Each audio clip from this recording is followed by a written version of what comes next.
ہے اتنا بڑا ہے کہ مخلوق کے عقل کے گھیرے میں نہیں آ سکتا. وجود ہے لیکن یہ نہیں کہا جا سکتا کہ کتنا ہے. واجب الوجود تو ہے. اب اللہ جو سب کا خالق ہے، اب ساری مخلوق، کوئی مخلوق جتنی مرضی بڑی بھی ہو، اللہ تو نہیں. یہ جو ہے نا الرحمن علی العرش استوى، جو سورہ طٰہٰ کی سٹارٹنگ میں، یہ متشابہات والی آیت ہے، محکمات نہیں ہے. یعنی اللہ جو ہے وہ رحمان عرش پر مستوی، اس کا مطلب ہرگز یہ نہیں کہ رب ذوالجلال کے لیے مقام معین ہے اور مقام معین میں عرش ہے. یہاں پہ اس کی تعلیم متشابہات میں تعلیم ہوتی، یعنی اللہ کی رحمت، اور پھر وہ دیگر ساری تعلیمیں علماء کو معلوم. اچھا، تو رب جب یہ کہتا ہے کہ میں بندے کے دل کے اندر سے جو آنتری حلق کے درمیان سے گزرتی ہے، جس کی بنیاد پہ انسان کا پورا وجود ہے، اس کا مڑکا، اس کا کڑا، اس کا جو پٹھوں کے جوڑ کے بیچ سے جو بلو کلر کی وہ آنتری نکلتی ہے، جس کو ہم نحن اقرب الیہ من حبل الورید کہتے ہیں. یار جو رب مخلوق میں سے کہیں بھی نہیں سما سکتا، وہ وہاں کیسے آتا ہے؟ یہ عام طور پہ ہم نے جملہ ہے نا سنا، ہو بھی نہیں اور ہر جا ہو، تم ایک گورک دھندا ہو، بلا تمثیل و تشبیہ. یعنی نہ تو یہ کہہ سکتے ہیں کہ اللہ نہیں ہے، نہ یہ کہہ سکتے ہیں کہ یہاں ہے. یہاں پہ ایک بات سنیں، صحابہ اکرام میں سے حضور کے صحابی ہیں تمیم داری. تمیم یہ بندہ بڑا سونا تھا لیکن تھا یہودی. یہ وہی تمیم داری ہیں جنہوں نے دجال کی خبر دی. صحیح مسلم شریف کے اندر نا ایک بڑی لمبی چوڑی حدیث پاک ہے اور اس کی روایت کرنے والے تمیم داری ہیں. اچھا میں خیر اپنی بات کرتا ہوں.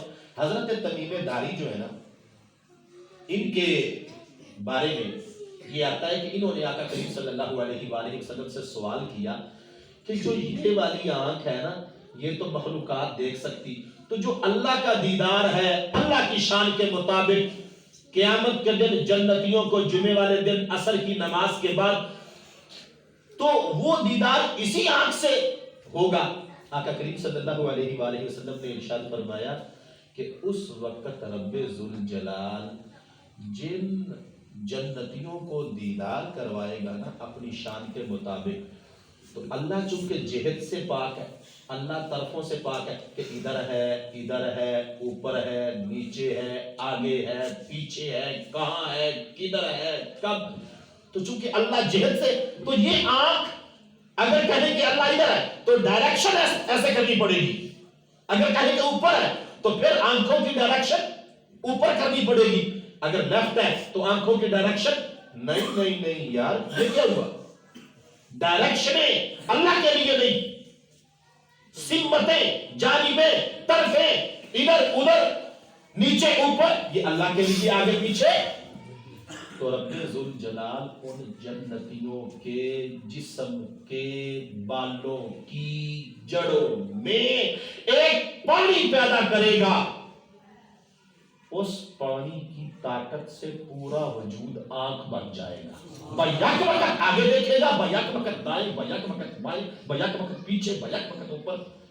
تو ہر طرف سے اللہ ہی اللہ نظر آئے گا.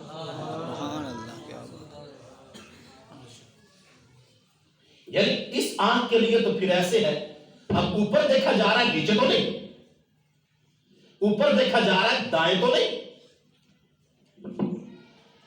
آپ نے وہ شعر سنا ہوگا کہ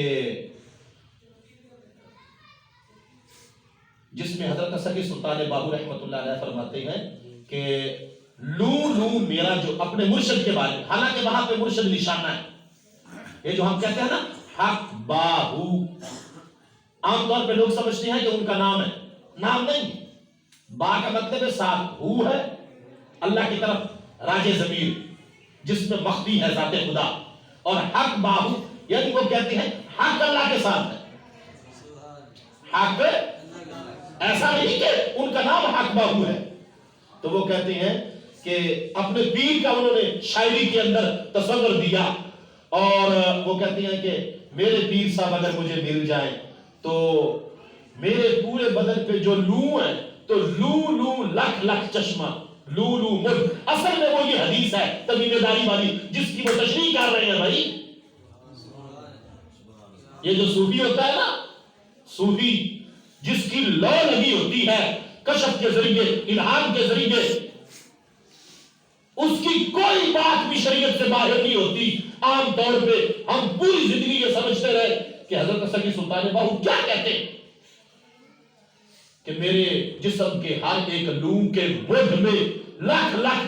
اب مڈ ہے تو ایک بال کی جو جڑ ہے، مڈ جڑ، ایک بال کی جو روٹ ہے، جو اس کا مڈ ہے، جو اس کی جڑ ہے، اس میں لکھ چشمہ ہو کیسے سکتا ہے؟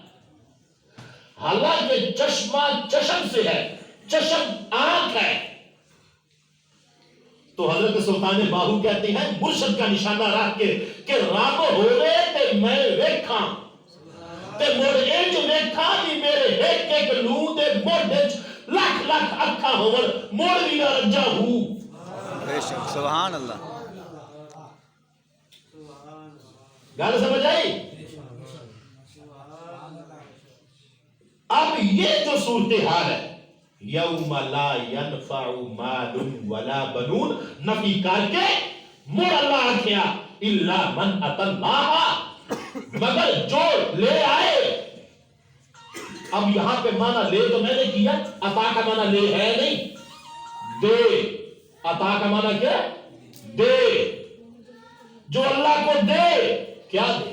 قلب سلیم. پتا چلا کہ ایک ایسی چیز انسان کے وجود میں ہے جہاں پہ رب وجود اتنا بڑا ہونے کے باوجود، لا محدود ہونے کے باوجود، محدود کو پیدا کر کے اس کے اندر ڈیرا ڈال لیتا ہے. کیا بات، سبحان اللہ. یہ تو بخاری شریف کی حدیث پوری زندگی ہم سنتے رہے کہ جب بندہ رب کا قرب پا لیتا ہے تو پھر یہ بندہ جو بولتا ہے رب وہ کرتا ہے. آنکھ بندے کی ہوتی ہے، دیکھتا رب کی طاقت سے. حتیٰ کہ پیر کا بھی ذکر ہے. کیوں کی بلا کہ بندہ جو ہے وہ اللہ کے پیر، اب اللہ کے پیر تو ہے نہیں، تو کیا بخاری غلط ہے؟ نہیں، حدیث ٹھیک ہے. ضرورت سمجھنے کی. وہ کیسے؟ جب دل میں رب آ جائے تو پھر بندہ اپنی مرضی سے دیکھتا ہی نہیں، پھر دیکھتا ہے تو اللہ کی مرضی سے. اپنی مرضی سے پکڑتا نہیں، پکڑتا ہے تو اللہ کی مرضی سے. اپنی مرضی سے بولتا نہیں، بولتا ہے تو رب کی مرضی سے. اپنی مرضی سے چلتا نہیں، چلتا ہے تو رب کی مرضی سے. پھر حقیقت میں بندہ بیٹھا زمین پہ ہوتا ہے، نظر اٹھا کے عرش اولا کے اوپر دیکھ لیتا ہے. تو پہلے وہ دل ہمیں بنانا پڑے گا. آج ہم باہر نکلتے ہیں، میں آیا ہوں عثمان بھائی کے پاس تو نیا سوٹ پہن کے آیا ہوں، ویسٹ کوٹ، امامہ شریف، اچھا چشمہ، گھڑی، مندری، یعنی کہ ہمارا ذہن ہے کہ یار باہر جانا ہے تو منہ چٹاکی شاکی مار کے جانا ہے. کیوں؟ بندے اے نہ کھڑ یاروں میں کچھ جاؤ ٹھیک ہے آگے تیرے منہ چبو آ رہی. سمجھ آئی؟ تو لوگوں کی نظر چہروں پر ہوتی ہے، لوگ ظاہر دیکھتے ہیں. ہم صابن سے پالش، سکن پالش اور یہ کریم اور وہ کریم. کیوں؟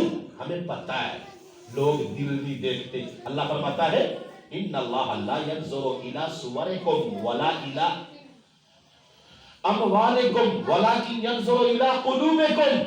اللہ فرماتا ہے میں تمہارے چہرے نہیں دیکھتا، میں تمہاری شکلیں نہیں دیکھتا.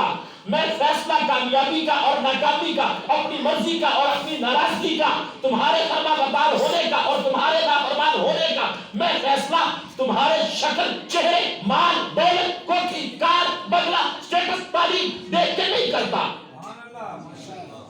میں فیصلہ کرتا ہوں تیرا دل. مجھے دل دے دو اپنا، دل میں کسی غیر کو لے کے نہ آؤ. اللہ فرماتا ہے میری غیرت اس وقت جوش مارتی ہے. اس لیے آقا کریم نے فرمایا انسان کے جسم کے اندر ایک ایسی بوٹی ہے، وہ گندی ہو جائے پورا بندہ گندا ہو جاتا ہے، اگر وہ چنگی ہو جائے پورا بندہ چنگا ہو جاتا ہے. اور وہ کیا ہے؟ دل.